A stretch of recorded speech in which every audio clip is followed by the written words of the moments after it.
Hello my siblings in Christ, I'm Bojan and welcome to another low-quality episode of Pencils and Prayer Ropes. The topic today is video game addiction. World Health Organization has finally classified it as a disorder. I want to share some of my thoughts on this particular action. As some of you have noticed, I include a lot of video game references in my clips. I used to be an avid gamer. As all things, video games can be used for good or bad. I list my own example. On the negative, when I used to play video games a lot, I would have a real scoliosis problem. Also, it would take a lot of my time. On the positive side, I really learned English well. Yes, all of this that you hear isn't from some language course. It's from obsessive creature destruction in Heroes of Might and Magic.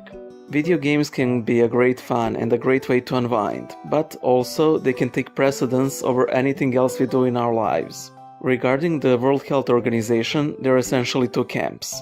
The first camp, the worried mother's camp, is, "Oh, they're so addictive, my son never does anything else, please help us, make this a disorder. He played games for 2 hours today, help us, think of the children." On the other side of the spectrum are the gamers, who see this as making the games scapegoat for all of the social ills. Where is the truth in all of this? As always, it is in the middle. Let me share one story with you. I used to have a friend, and he played World of Warcraft a lot. I'm not a fan of that game. For me, there is a definite time when a game should finish. It could be a round, a session, whatever, but there needs to be an end. World of Warcraft never ends. As a friend of mine once remarked, "They killed the Lich King. Who else can you kill?"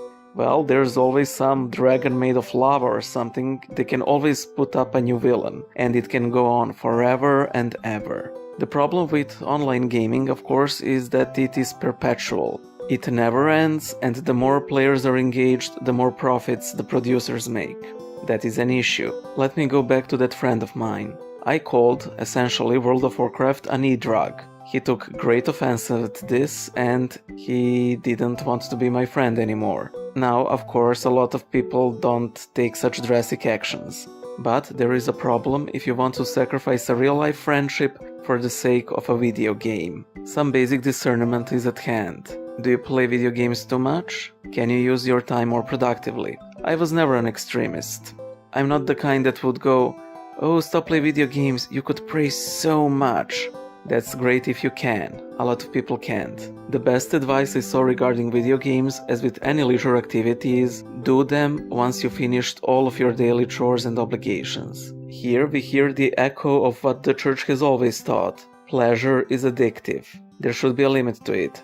There is a time and place for any leisure activity, video games included. If you play video games to deal with the stress of your life, I'll finish this episode with the famous quote of St. Augustine, who said, "You have made us for yourself, O Lord, and our heart is restless until it finds its rest in you."